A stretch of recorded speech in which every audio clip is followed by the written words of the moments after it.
Primeira coisa, quantidade de leads. Primeira coisa que está na minha dash. Leads do dia anterior que a gente recebeu. Qual que é a minha red flag? Se eu tenho menos de 15 leads por vendedor, é red flag. Se eu tenho mais de 25 leads por vendedor, também é red flag. Eu tenho que ficar entre 15 e 24. E o lead é a pessoa que chegou até o checkout do novo mercado, por exemplo. É o cara que passou pelo pop-up para checkout e não concluiu a compra em 15 minutos. Aí a gente tem uma automação que eu falo com ele.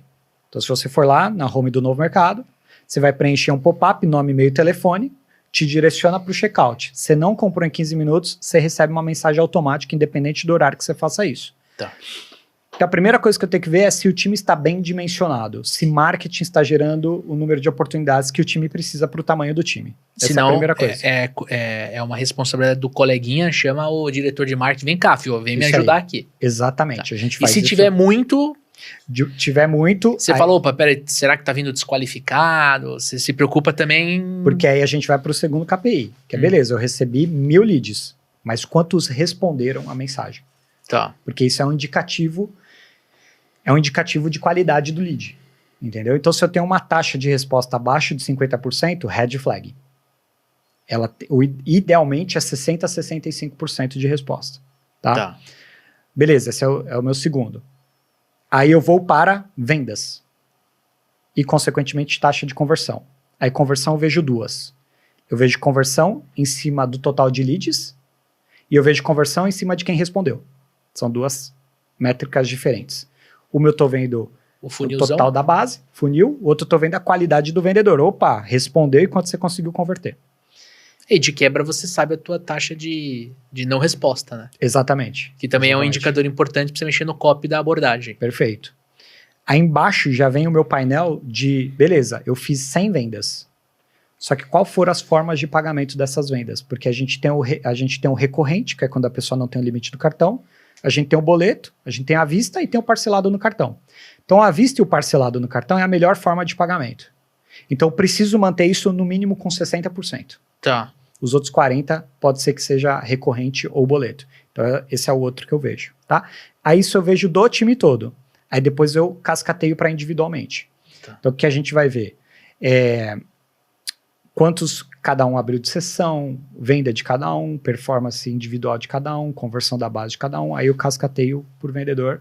Se tiver discrepância, um dia, beleza, ponto de atenção. Segundo dia, opa, já entra mais e vê o que está acontecendo. Terceiro dia tem que ter alguma atuação, tem que ter algum plano de atuação, entendeu?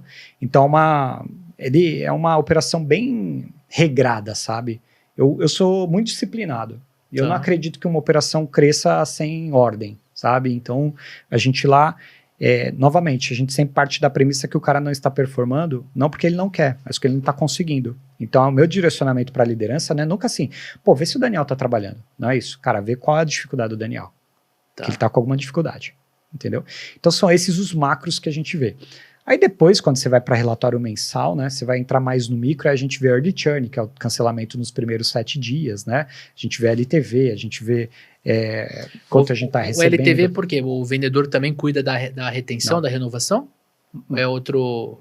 Eu só vejo por conta da gestão e porque a gente identificou que as vendas feitas por comercial tem um early churn metade da feita direto no site, por exemplo. Olha que interessante.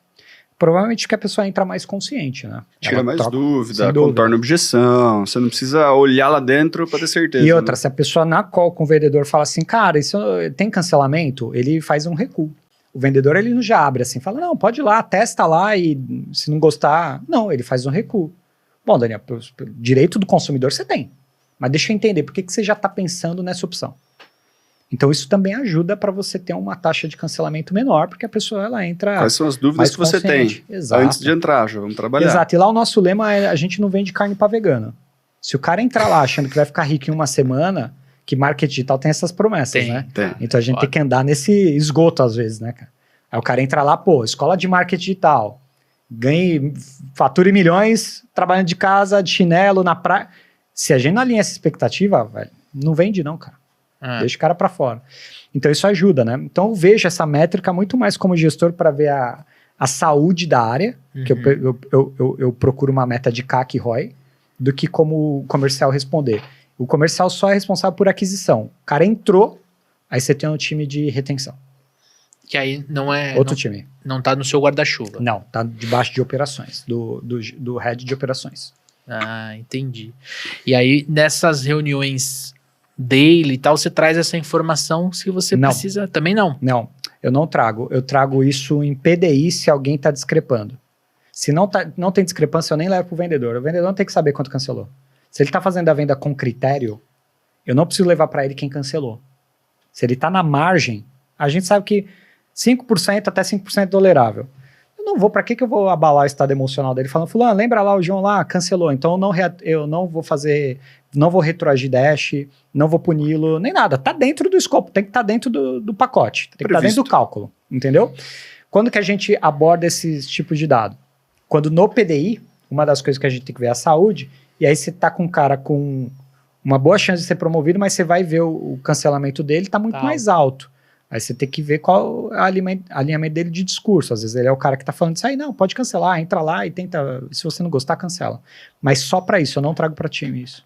Mas lá no novo mercado, você tem vários níveis de vendedor, júnior, pleno e sênior. Quando você fala de ser promovido, você está falando dessa hierarquia? Isso, exatamente. Júnior, pleno e sênior, vai para liderança, júnior, pleno, sênior, coordenação, os níveis normais, padrão. Interessante. E, cara, essa gestão de desempenho junto com feedback, com essa clareza de números, o vendedor ele já tem a noção se ele está mais perto da promoção ou da demissão, né, Neto? Cara, eu falo o seguinte, né? Nem demissão, nem promoção pode ser surpresa. Nenhum dos dois pode ser surpresa. Tem que ser consequência, tem que ser só formalização.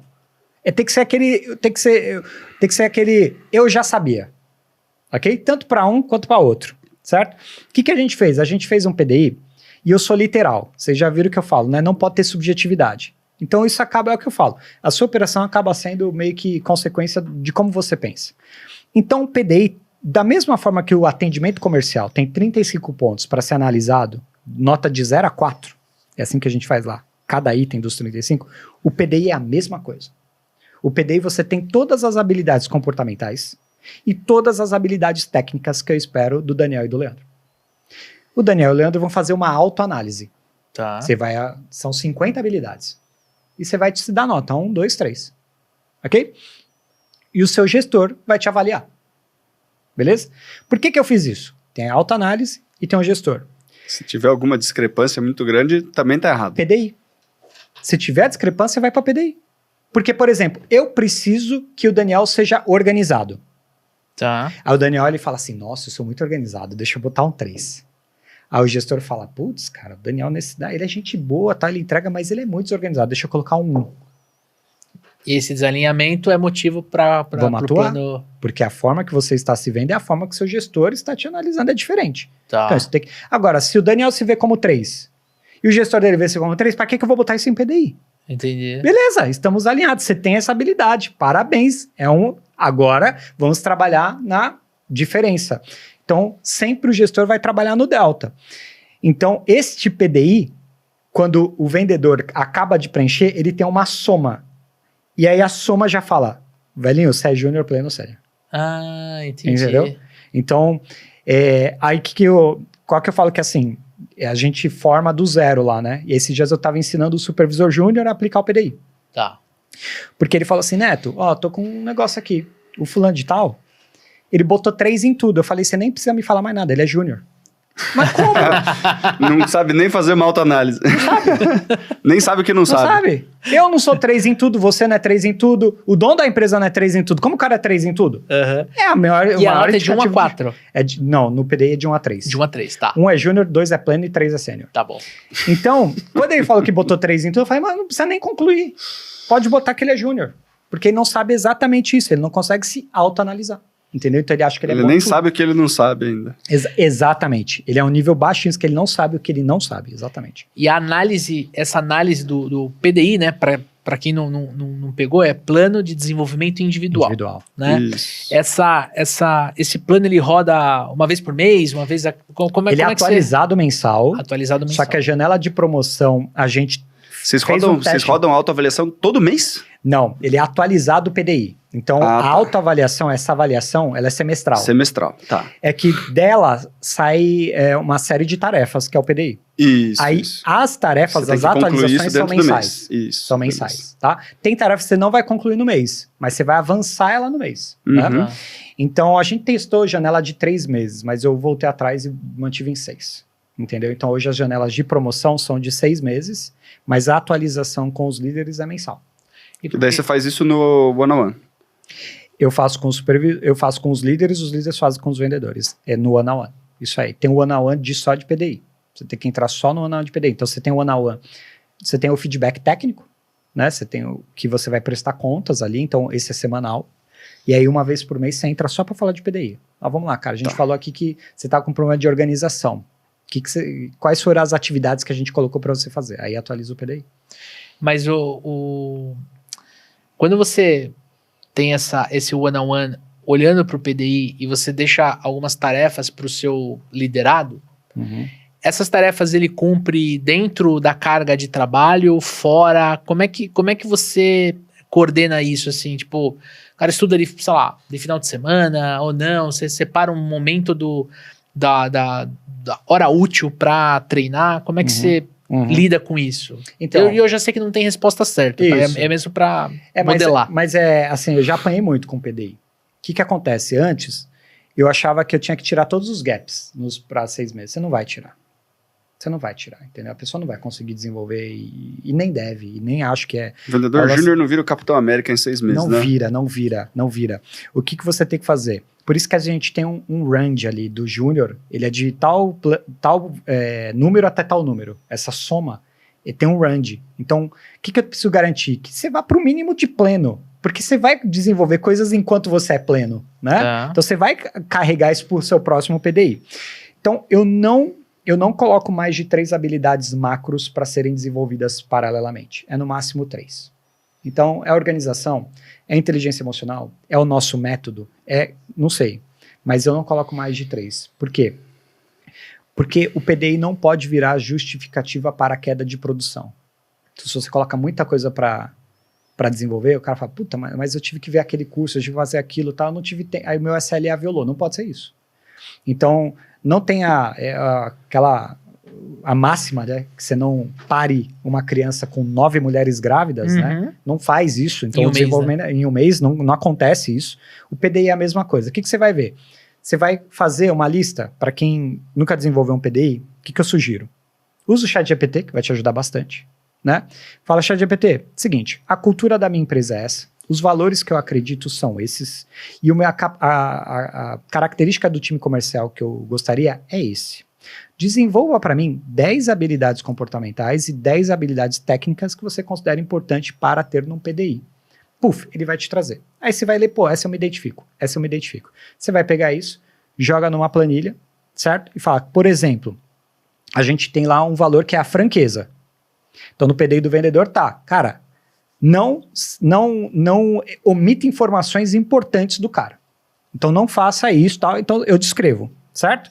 Às vezes o júnior dá uma escorregada. Tem que descrever o valor, porque o valor muitas vezes não é o mesmo para todo mundo, né? Tem que ter a descrição completa. Precisa ter uma descrição completa. Inclusive, o 1, 2 e 3, para ele selecionar 1, 2 e 3, tem a descrição do que faz o 1. Então, 1 ele simplesmente negligencia isso quando ele precisa bater meta. Então, ele esquece. O pleno, às vezes ele lembra, às vezes não. O sênior, não vou fazer venda sem critério. Então, tá descrito, certo? Então, você fez isso, você escolhe 3 conjuntos de habilidades, você fala, cara, isso é o que eu mais valorizo no cara. Isso é o que eu mais gostaria de ver o Daniel desenvolvendo. E leva isso para PDI. Se você levar mais que isso, aí você vai ter esse problema aí de, putz, cara, deu um monte de tarefa, o cara tem um monte de coisa para fazer, etc. Não, vai devagar, vai constante que o negócio flui. E quais são os tipos de... Quando você fala para ele quais são as habilidades-chave que ele precisa alterar, né? Você passa para ele, é um livro, é determinado curso, ou você só fala quais são as coisas que ele precisa melhorar e deixa por conta do vendedor? Boa. Uma das pilares da nossa cultura é que o vendedor ele tem que ser protagonista da carreira dele. Então eu falo que é o seguinte, sempre que a gente vai abrir um ciclo de PDI, eu faço uma reunião e falo para os vendedores o seguinte: não espere as ações apenas do seu líder. Seja propositivo nas ações. Uhum. Então, eu sempre instruo que seja uma construção a 4 mãos. Uhum. Então, eu como líder vou falar, pô, já vi isso, funciona. Então, que nem eu tinha uma vendedora que queria virar supervisora, só que ela tinha vergonha de falar em público. E a gente pensando, cara, como que você pode combater isso agora? Um MVPzão, o que tá mais pronto? Aí ela chegou na ideia de fazer uma apresentação pro marido dela dentro de casa. Beleza. É um passo. Ela foi propositiva. Então, eu acho que é meio a meio. Meio é o vendedor falando, cara, tem um livro que é bom, tem um conteúdo que é bom, tem um podcast pra você ouvir, tem um curso pra você fazer, tem tal coisa pra você estudar. E metade é o vendedor propositivo. Eu não gosto também do vendedor que só fica esperando. Uhum. Entendeu? Então eu provoco ele a fazer isso. E segue com budget junto ou não? Cara, geralmente essas soluções, a gente não tem grandes investimentos para isso, entendeu? É mais quando é uma coisa macro, vai fazer pro time inteiro ou qualquer coisa do gênero. Então, é que nem agora a gente tem um team builder que eu tava comentando com vocês, que nós vamos trazer todo mundo. Aí, beleza, entrar nesse budget. Para liderança, isso faz mais sentido, porque a gente tem uma operação grande, então Sim. Para liderança faz mais sentido, que nem eu acho que quem vai para liderança tem que fazer formação em coach. Uhum. Eu acho que é um passo importante fazer, né? Aí nesse caso entraria, mas para o vendedor, geralmente essas ações são muito mais simples do que ele imagina. É que na real, Daniel, não está na complexidade, num grande investimento, está na execução dela contínua, entendeu? Porque ele nunca vai desenvolver uma habilidade que ele só foi lá, fez uma vez e acabou. Se a mulher chegar lá e só fizer uma apresentação para o marido dela, ela não desenvolveu a habilidade de apresentar. Ela vai ter que repetir isso. Então está muito mais na repetição do que na complexidade, entendeu? Sim, com certeza. É interessante, cara, essa parte de gestão de desempenho. É que né? existe. A minha pergunta foi por conta de ter muito vendedor que usa isso como, então eu quero fazer tal curso, né? A empresa tem que bancar. A empresa tem que bancar. Né? E aí fica isso como desculpa para não se desenvolver. Isso aí, né? Isso para mim, ainda mais hoje, com tanto conteúdo na internet, gratuito, ChatGPT e uma série de... Cara, isso para mim é terceirização de responsabilidade. Exatamente. E aí, curtiu esse conteúdo? E se eu te contar que tem muito mais da onde a gente tirou esse pedacinho aqui? Quer escutar ou ouvir o podcast? É só clicar no primeiro link que acompanha esse conteúdo. Agora, se você quer fazer um treinamento de vendas comigo e com o Daniel Mestre, conheça o programa de aceleração de supervendedores. Nós vamos te ajudar a criar o seu processo de vendas. Você vai encontrar diversas técnicas para aplicar no seu dia a dia e, claro, o mindset correto para você conseguir destravar qualquer etapa do seu processo. Agora, se você está procurando um CRM para te ajudar a fazer a gestão completa das suas oportunidades de vendas, eu quero te convidar a conhecer o Plumes CRM. O CRM que eu e Daniel Mestre usamos aqui na operação dos supervendedores. Nele, você vai conseguir fazer a gestão não só das oportunidades de negócio, mas também de toda a sua carteira de clientes. Uma ferramenta completa para te ajudar a vender mais, melhor, mais rápido e sempre com mais lucro. Todos esses 3 links estão na descrição desse conteúdo. Eu, se fosse você, ia lá conferir. Tamo junto? Forte abraço, boas vendas e sucesso!